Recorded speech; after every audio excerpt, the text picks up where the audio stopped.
a little bit of meat and a little bit of potato as well. I may have to blow on this for a moment because it is quite hot.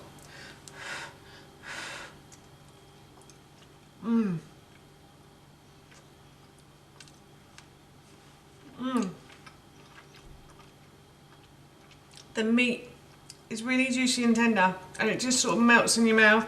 The potatoes are lovely and soft and fluffy as well. Hi everyone, and welcome back to Googie's Kitchen, and if you are new here then hello and welcome. My name's Alexis, and in today's video I want to share with you how to make my delicious oven baked orange and ginger beef stew. As I just mentioned, today I want to share with you how to make an oven baked orange and ginger beef stew. This recipe is really delicious and it's really easy to do as well. It's packed with flavour and it tastes very Christmassy, plus it's slightly spicy as well, which is what I like sometimes. I love a beef stew, but sometimes I do find it a bit too plain. But adding ginger and orange just adds a lot of extra flavour to it. So for this recipe, the first thing I've done is I've got myself a large pan, and I'm going to put that onto a high heat on my hob, and then I'm going to add a little bit of oil to the base of the pan, and I'm going to leave this pan to heat up. But before I go, I just wanted to say that if you have enjoyed this video today and you'd like to see more, then please don't forget to hit that subscribe button. And if you did really enjoy this video today, then please feel free to give it a big thumbs up. And if you have any questions or any comments, then please feel free to leave those in the comments section below.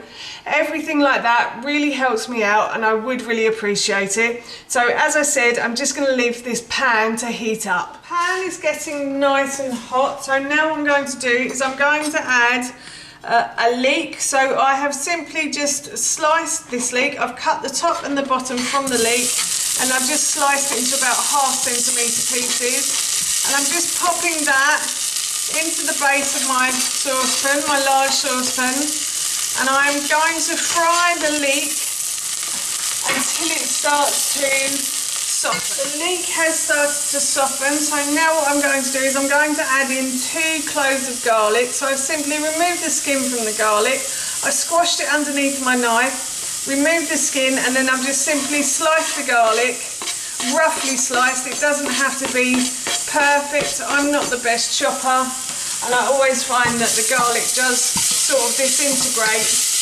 into the stew, so don't worry too much about it not being perfect. But obviously if you can make it perfect, then please do. I do love these people who chop their garlic and it looks fantastic. I'm so bad at it, I've just got to practice more, I think, really. So anyway, I can now smell the garlic in the pan, which is what I want. If I leave it any longer, the garlic may burn. I've also turned the heat down slightly on this as well, so that it doesn't heat up too much.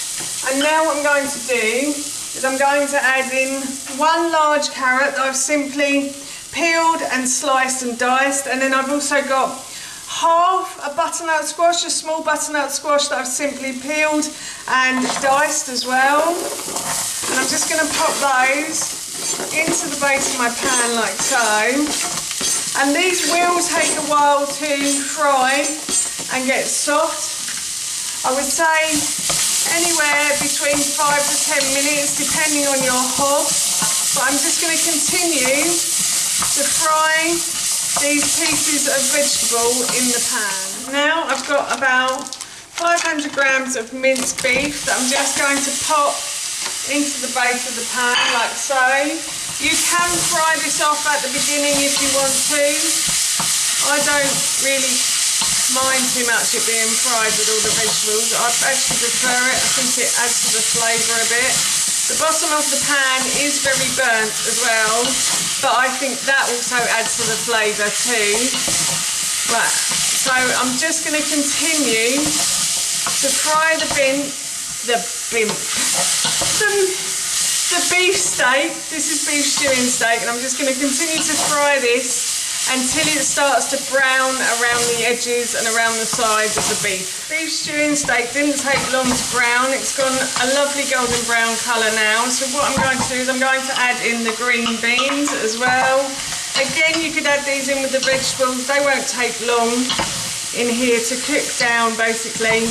You just want those to heat through. So I'm just going to continue to fry these until they've heated through. And then I'm going to add the orange juice and the ginger to this as well. So I've got about a teaspoon of ginger in here, and I'm just going to pop that into the pan, and I'm going to fry these round. So I'm going to mix these in with the vegetables and the meat. I'm just going to continue to do this for a couple of minutes until everything is covered in the ginger and the orange. And then I'm also going to add in a teaspoon of dried mixed herbs as well. I'm just going to add that to the base of the pan, and I'm going to mix that in. And then once that's mixed in, I'm going to add in some stock. So I think I'm going to add in about 800 ml of stock. Maybe a litre.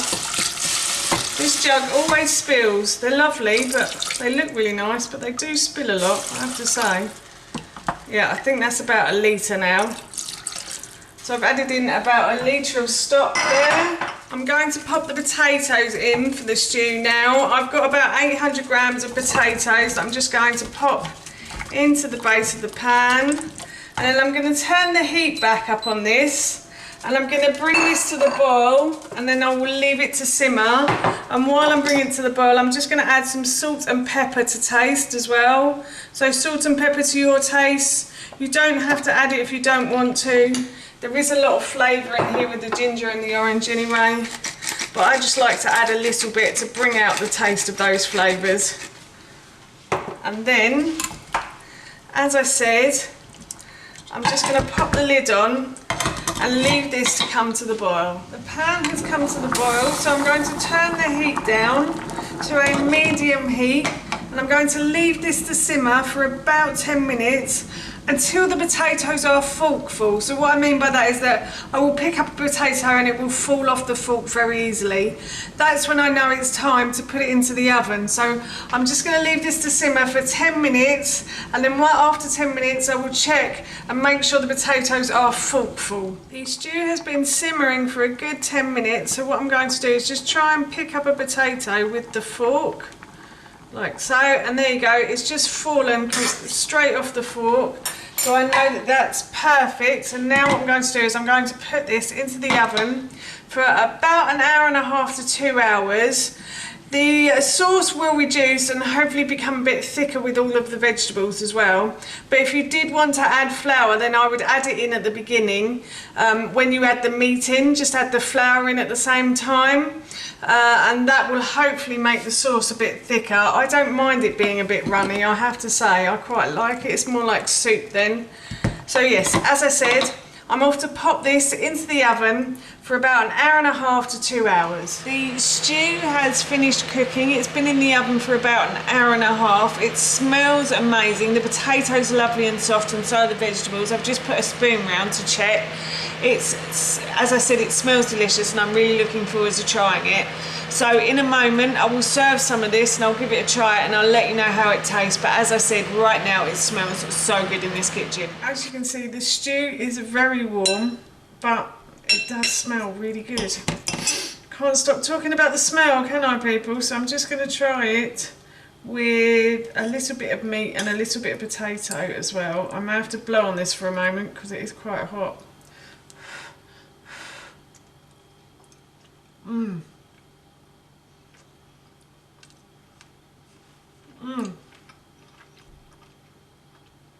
The meat is really juicy and tender, and it just sort of melts in your mouth. The potatoes are lovely and soft and fluffy as well. Just going to try a little bit of the veg, I think. The veg smells really good as well. You can certainly taste a hint of orange, and there is a hit of ginger as well as it goes down the back of your throat. So, but I'm just going to try this now. that is packed with flavour. So I'm really looking forward to having this for my dinner this evening. That's how you make this delicious oven-baked orange and ginger beef stew, and that recipe I will link in the description box below for you. As I mentioned earlier, we're going to be having this for our dinner this evening, and it smells and tastes so good, I can't wait. So for now, that's it from me. Thank you so much for watching, and I will see you in my next video.